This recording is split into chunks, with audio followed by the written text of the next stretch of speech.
अस्सलाम वालेकुम स्टूडेंट्स। आज हम एक्सरसाइज 2.17 का क्वेश्चन नंबर 2 करने जा रहे हैं। तो क्वेश्चन नंबर 2 में हमें इक्वेशन दी हुई है, हमने इसमें से y फाइंड करना है। हमें x की वैल्यू दी हुई है, x हमारे पास 13 दिया हुआ है। हमने कुछ नहीं करना, बस इस इक्वेशन में x की वैल्यू पुट करनी है। तो हम यहाँ पे डायरेक्ट x की वैल्यू पुट कर लें, या फिर हम y को सब्जेक्ट बना के y को इक्वेशन की एक तरफ करके बाकी चीज़ें दूसरी तरफ लेके जाके फिर हम करें। तो हम इसी तरह कर लेते हैं, ये ईजी है, हमें एक स्टेप कम करना पड़ेगा। तो यहाँ पे हम x की वैल्यू लगा देंगे, x की जगह पे हम लगा देंगे 13। x और 2 आपस में मल्टीप्लाई हो रहे हैं, तो बच्चों को अक्सर यहाँ से नहीं समझ आ रही होती, x2 शायद प्लस हो रहे हैं, 2 प्लस का है। तो जब वेरिएबल और कांस्टेंट के दरमियान में कोई साइन नहीं होता तो वो आपस में मल्टीप्लाई हो रहे होते हैं, ज़रब हो रहे होते हैं।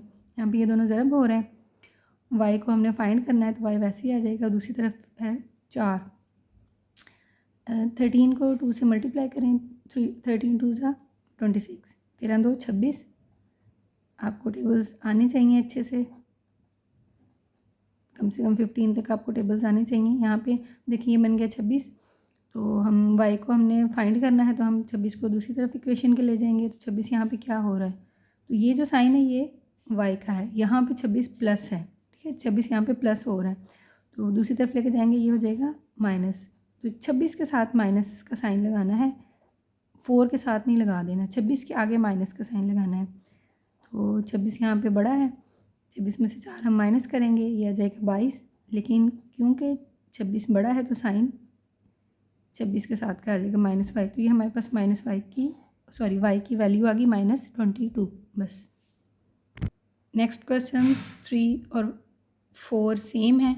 आप इन दोनों में से कोई एक ट्राई करें, वीडियो को पॉज करें। अगर ना समझ आए तो अगला क्वेश्चन देखें। मैं क्वेश्चन नंबर 4 आगे करने जा रही हूँ।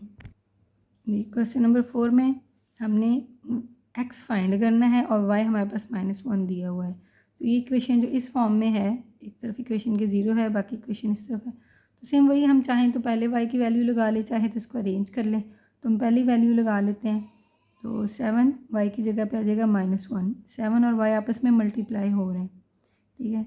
10x - 70 = 0।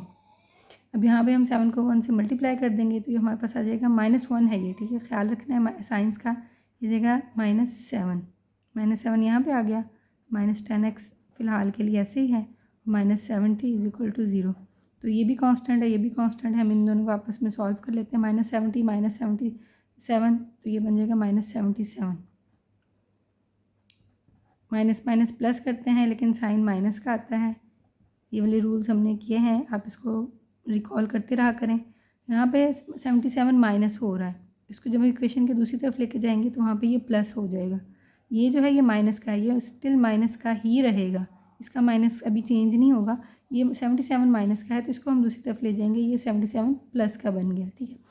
अब 10 -10x के साथ इसका क्या हो रहा है, ज़रा गौर से देखिए, ठीक है। ये माइनस नहीं हो रहा है, ये -10 है। x के साथ क्या हो रहा है, x के साथ ये मल्टीप्लाई हो रहा है, दूसरी तरफ जाके ये -10 ही डिवाइड होगा। तो यहाँ तक ये हो गया। आगे इसको अगर हम मिक्स फ्रैक्शन बनाना चाहें तो आपको पता है मिक्स फ्रैक्शन हम कैसे बनाते हैं। 77 को अंदर रख के 10 को बाहर रख के 70 रिमेनिंग रह गया 10, तो ये आगे हमारे पास बन जाएगा 7 होल 7/10 और साथ में साइन आ जाएगा माइनस का।